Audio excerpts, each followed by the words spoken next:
नमस्कार दोस्तों, मैं हूं सुमन कुमार और आप देख रहे हैं मेरा यूट्यूब चैनल सुमन सर शिक्षा। दोस्तों, एक छोटी सी कहानी है मुंबई के लोकल ट्रेन की कि मुंबई के लोकल ट्रेन में दो बड़े शख्सियत, उस समय उनका नाम ज़्यादा नहीं था। दोनों बस में रोज़ सफ़र करते थे लोकल ट्रेन में। तो एक दिन उस आर्टिस्ट ने अपने मित्र जो गायिका थी उनको कहा कि मराठी लोगों की जो आवाज़ होती है या उनके जो गीत होते हैं वह दाल भात का जैसा होता है, कोई भी उसे सुनना पसंद नहीं करता है। उस समय वह जो गायिका थी उसने उस बात को ज़्यादा सीरियस नहीं लिया, लेकिन बाद में उसने सोचा कि नहीं, मुझे इसमें सुधार करना चाहिए। उन्होंने उर्दू की एक शिक्षक ली, उससे उर्दू सीखना शुरू किया और अपनी आवाज़ को इतना अच्छा उन्होंने किया कि बाद में वही एक्टर अपनी उस मित्र गायिका के लिए दूसरे प्रोड्यूसरों को या संगीतकारों को रिकमेंड करने लगा कि आप इन्हीं से गीत गवाइए। ये दोनों बड़े शख्सियत थे, दिलीप कुमार और लता जी।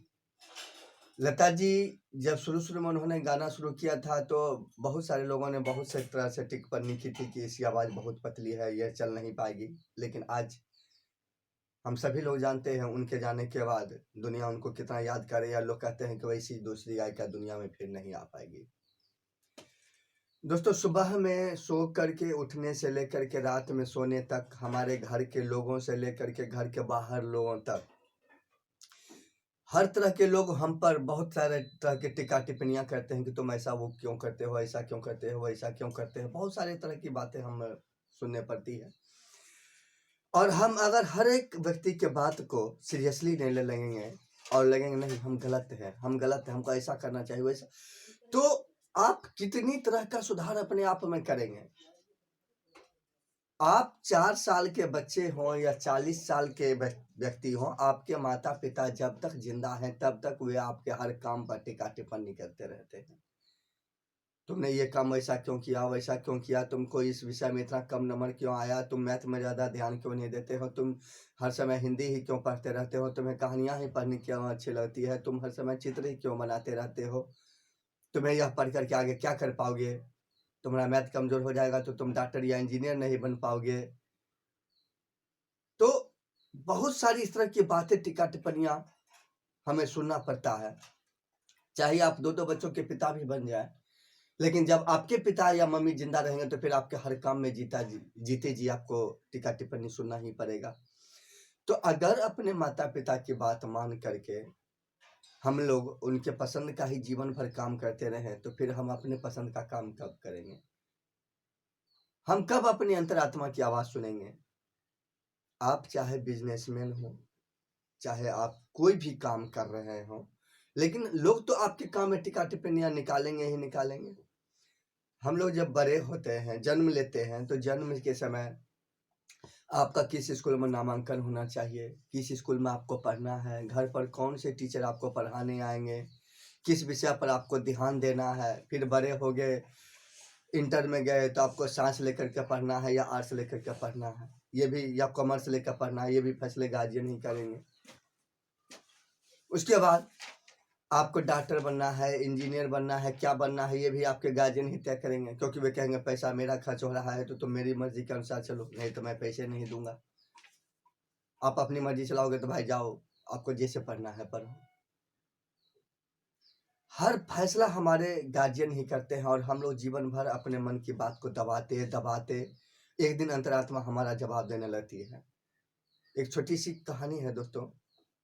एक बहुत ही बड़ा कंजूस सेठ था, उसके घर के आगे से हर रोज एक केला वाला गुजरता था, केले ले लो, केले ले लो की आवाज लेकर के दिया हुआ करता था। और वह व्यक्ति हर रोज केला खाना चाहता था, लेकिन वह इतना कंजूस था कि फिर अपने मन को मार लेता था, नहीं छोड़ दो, पैसा चला जाएगा, छोड़ दो, कल खा लेंगे, कल खा लेंगे।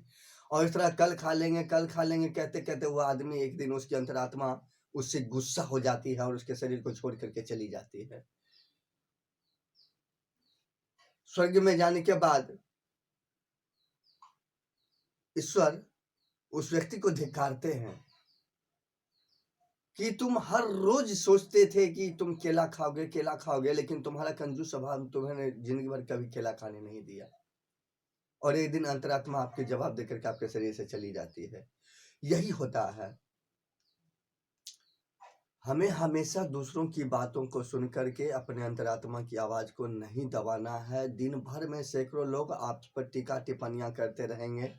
अरे तुम पहले ऐसे थे, वैसे क्यों हो गए? तुमने पहले पढ़ने में इतना तेज थे, अब पढ़ने में इतना तेज नहीं रह गए। पहले तुम जो है सो हर समय तुम्हारा मन पढ़ाई में लगता था, अब क्यों तुम्हारा पढ़ाई में मन नहीं लगता था? या फिर पहले तुम पिछले क्लास में तुम फर्स्ट आए थे, इतना मार्क्स लाए थे, तो इस साल तुम्हारा 1 नंबर कम क्यों हो गया? इस तरह की बहुत सारी बातें हमें सुनने के लिए हर रोज मिलती है।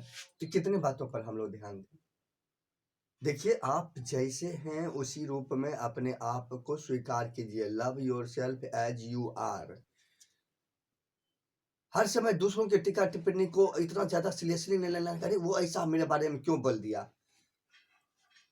इस तरह की बातें आप सोचने लगेंगे तो फिर अपने मन का काम आप कभी भी नहीं कर पाएंगे दोस्तों। इसलिए दूसरे की बातों को ज्यादा सीरियसली नहीं लें। आप जैसे हैं वैसे ही रहें।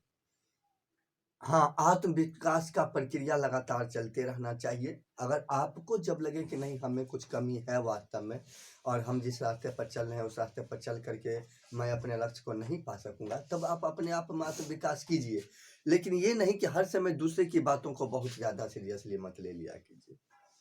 तो दोस्तों, आज भर के लिए इतना ही। मैं सुमन कुमार आप तमाम लोगों से विनती करता हूँ कि please subscribe my channel Suman sir शिक्षा। हम सभी लोग सामाजिक प्राणी हैं दोस्तों। आप मुझे आगे बढ़ने में मदद करेंगे तो मैं भी आपको आगे बढ़ने में मदद करूंगा, या दूसरा कोई आपको आगे बढ़ने में मदद करेगा। और प्लीज घंटी के निशान को दबाना ना भूलेंगे, ताकि मेरे हर रोज जो नए वीडियो हैं आपको यूं ही मिलते रहे।